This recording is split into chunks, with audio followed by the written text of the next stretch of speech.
Hola, soy una sobreviviente radical de cáncer. ¿Qué quiere decir esto? Hay tres tipos de casos de pacientes radicales. Uno, de pacientes que entran en remisión sin ningún tipo de tratamiento, sin hacer nada, de repente entran en remisión.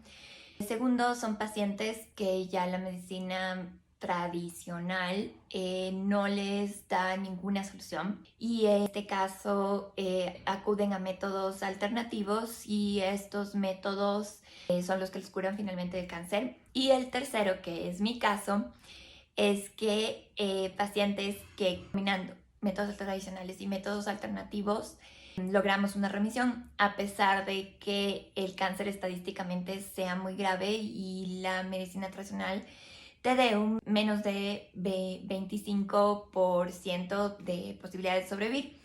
En mi caso, en el primer cáncer, que mi cáncer es al pulmón, era un sarcoma de Ewing en un inicio etapa 3 y me dio 7 meses de descanso después del primer tratamiento, que fueron 6 meses de quimio y de radio. Y después regresó. Y claro, cuando regresó ya no era el tumor original. Entonces ya no era etapa 3, sino etapa 4. Y por supuesto, cuando ya no es el cáncer original, es lo que se llama metástasis, porque no es el tumor original, sino que es otro. Generalmente, de hecho, a menos que tengas cáncer de páncreas, las personas no mueren del tumor original, sino de metástasis.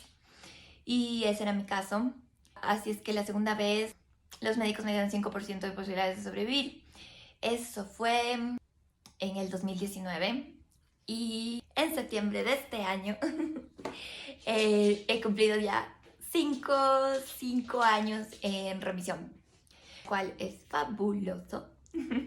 Y yo les había dicho en otro video que yo cambié 10 hábitos en mi vida para sobrevivir al cáncer.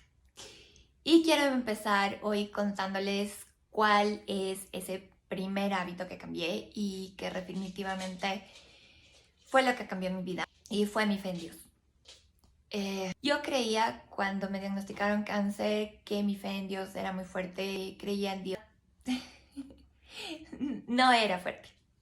¿Y por qué? Porque creía en Dios, pero ahora ya no es que creo en Dios, ahora sé que Dios existe. ¿Y qué es lo que hice desde un inicio, desde que el médico me dijo, tienes un tumor del tamaño de una naranja dentro del pulmón izquierdo y no se ve nada bien?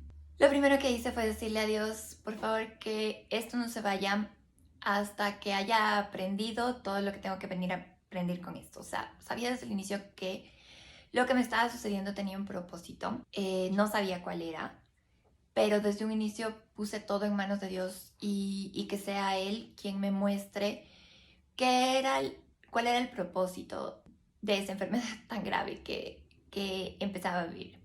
¿Y qué es esto de la fe en Dios? Porque podemos decir, sí, ok, yo tengo fe en Dios, yo creo que Dios existe, pero no me salen las cosas como quisiera que salgan. Y definitivamente las cosas no funcionan así. Porque, claro, yo tenía fe en Dios y lo que hubiera esperado es que me cure inmediatamente. Pero tuve que pasar por una enfermedad súper larga. Y no sabía a ciencia cierta si iba a sanar o no. Entonces, ¿qué se refiere a qué es esta fe en Dios? Me gusta cómo lo define el padre Ignacio Larrañaga. En sus libros él dice que el secreto es abandonarse en Dios.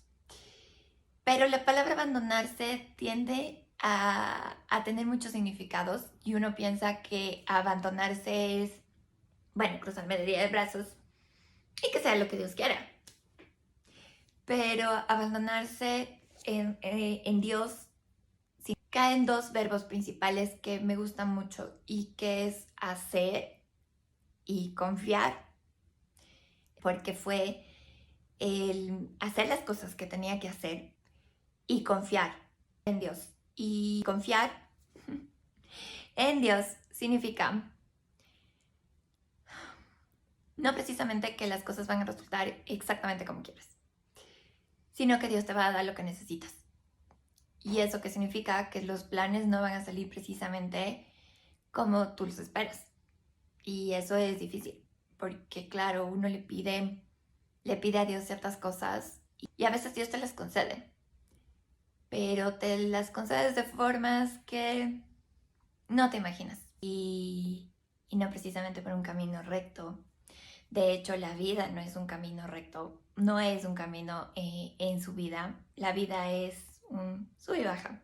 A veces estás bien, a veces está mal, a veces pasan situaciones y claro, los planes no resultan como tú esperabas.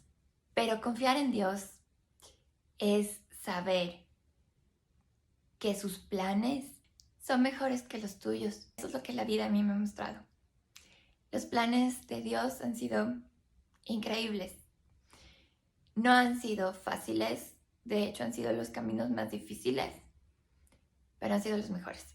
No puedo decir que yo me sané del cáncer. Ese era su plan. Y yo lo único que hice fue hacer las cosas que tenía que hacer, alimentarme bien, seguir el tratamiento, porque, ojo, ese era mi camino. No es el camino de todo el mundo. Hay quienes, como les digo, se sanan sin seguir los tratamientos tradicionales. Hay quienes no se sanan siguiendo los tratamientos tradicionales y aún cuando mezclan muchísimas cosas. Mi camino era sanar del cáncer. Y claro, ¿qué es lo que hago para seguir, de hecho, seguir manteniendo el cáncer a raya? Me como saludablemente, hago ejercicio, que esos son mis hábitos, duermo bien, busco respirar, tranquilizarme a través de la respiración, he eliminado muchas toxinas, tomo mucha agua, recibo sol. Pero a pesar de hacer las cosas bien, yo sé que los resultados no están en mis manos, sino que están en manos de Dios. Y eso está bien, porque confío en Él. Por eso me encanta la oración de la serenidad. Pedirle a Dios precisamente eso, que me dé la serenidad de aceptar las cosas que no puedo cambiar, porque sé que hay cosas que no voy a poder cambiar. Y no es fácil aceptar que no tienes el control de todo. Y le digo a Dios que me dé el valor para cambiar aquellas que sí puedo, porque tampoco es fácil, pero sobre todo que me dé la sabiduría para saber distinguir entre aquello que puedo cambiar y aquello que no. Y confiar en Dios y sentirme amada por Él y saber que todo va a estar bien sin importar lo que pase. Es lo que me da paz. El amor que nos tiene Dios es infinito, así es que ¿por qué no confiar en Él?